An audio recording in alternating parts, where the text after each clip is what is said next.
कटरा थाने की लोकेशन अपने आप में बड़ी अहम लोकेशन है, क्योंकि जहां जैसे आपने कहा बहुत बड़ी तादाद में आने वाले माता के श्रद्धालु यात्री जो जहां पर आते हैं, उनमें से बहुत सारे लोगों का थाने से होकर के थाने की मदद लेकर के भी कई बार दर्शन करने का, या अदरवाइज थाने के साथ कभी उनकी कुछ शिकायत व्यवस्था हो तो उनको थाने आना पड़ता था।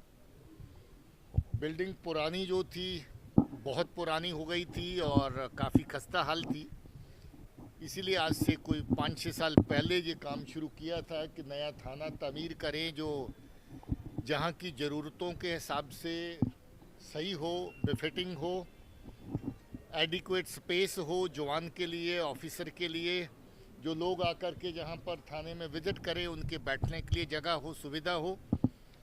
मुझे लगता है कि हमारी पूरी रियासत और अभी यूटी में जो थानों की अगर तुलना इस थाने के साथ करी जाए तो ये अपने आप में एक मॉड्यूलर थाना है। हालांकि मैंने देखा है कि जवानों के लिए जो छोटी मोटी प्रोविजंस है उसमें और इजाफा करने की ज़रूरत है, जो की जाएंगी। ये भी मैं समझता हूँ कि जहाँ पर कभी कभार कुछ लोगों को आकर के थोड़ी देर बैठने बैठाने की सुविधा की ज़रूरत होती है, वो सुविधा भी अभी ऐड करेंगे, अभी नहीं है। मगर कुल मिलाकर के जो कटरा का थाना अभी बना है वो बहुत ही खूबसूरत है।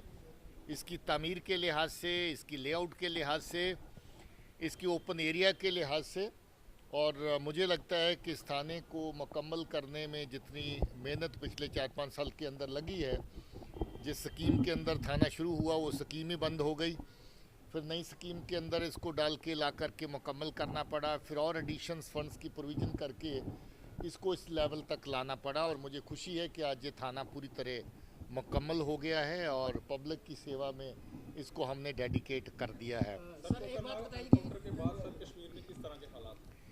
पहले तो ये है कि कोकरनाग एनकाउंटर के पहले भी हालात बड़े अच्छे थे और उसके बाद भी हालात बड़े अच्छे हैं। लोगों को गलतफहमियां हो जाती हैं कि एक वाक़ा कहीं हो गया तो पता नहीं क्या तूफ़ान हो गया। हम जानते हैं जो ढाई टोटरू इनके आगे पीछे कहाँ घूमते हैं, उनका पीछा करके जंगल पहाड़ जहाँ तक ये बैठते हैं वहाँ तक पहुँचने का प्रयास है, कोशिश है। कोकरनाग भी एक ऐसा ऑपरेशन था जिसमें किसी खास दहशतगर्द के छुपे होने की उसकी हाइड आउट की तलाश थी, जिसके मुताबिक वहाँ पर गए थे। और ये अनफॉर्चुनेट था कि कभी जब आप पहुँचते हैं तो दुश्मन पहले ही ताक में होता है और आप लोग पूरी तरह से उस जगह से वाकिफ़ नहीं होते हैं। और इत्तेफाक ये है कि पहले फायर कौन करता है। अगर पहले फायर आतंकी ने किया तो आपका नुकसान है, और अगर पहले फायर आपने किया तो आप आतंकी को ढेर करेंगे। इस केस में हम अनफॉर्चुनेट थे कि पहला फायर हम लोगों को, अपने बहादुर जवानों को, बहादुर अफसरों को अपने ऊपर लेना पड़ा, जिसकी वजह से हमारे बहादुर कर्नल साहब, मेजर साहब, डिप्टी एसपी साहब और एक बहादुर जवान प्रदीप, उनकी शहादत हुई। ये कोई छोटी बात नहीं है कि आप दुश्मन का पीछा करने के लिए ख़तरे को जानते हुए फिर भी ख़तरे की परवाह न करते हुए ऐसी जगह पे पहुँचें और दहशतगर्द को मारने का या दहशतगर्दी का सफाया करने की कोशिश में अपनी कंट्रीब्यूशन दें। मैं सल्यूट करता हूँ उन ऑफिसर्स को, जवानों को, जिन्होंने इस ऑपरेशन में हिस्सा लिया और जिन्होंने अपनी शहादत दी, और बाकी लोगों को भी जिन्होंने इस ऑपरेशन में हिस्सा लेकर के आतंकी उजेर को ढेर किया, जो काफ़ी अरसे से खूंखार तरीके से उस एरिया में दहशतगर्दी का काम कर रहा था। मुझे लगता है कि ये एक कामयाब ऑपरेशन था। अब जो नुकसान इसमें हुआ वो नुकसान होने के कभी कभार चांसेस रहते हैं, जिसके लिए हमें खेद है और साथ ही साथ गर्व भी है उन लोगों के ऊपर जिन्होंने इस ऑपरेशन को लीड किया।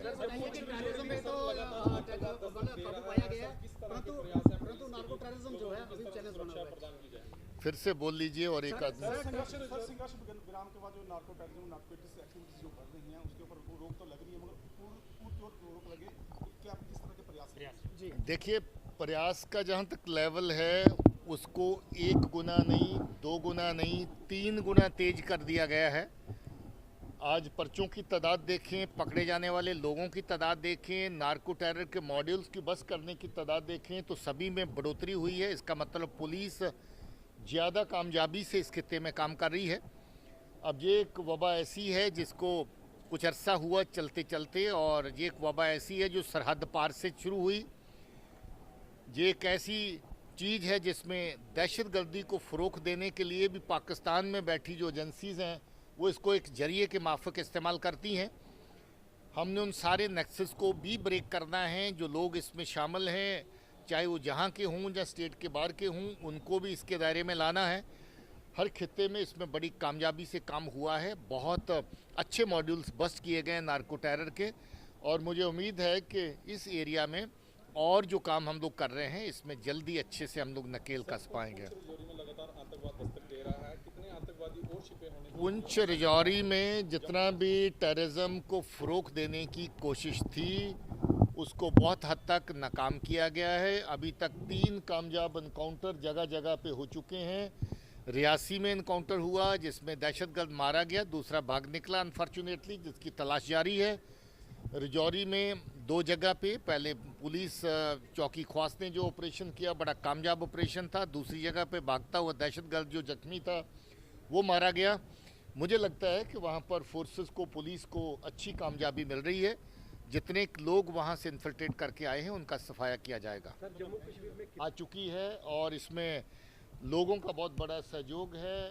पुलिस और फोर्सेस मिलकर के अच्छे तरीके से जो है इस दिशा में काम कर रही हैं, उसका बहुत बड़ा कंट्रीब्यूशन है।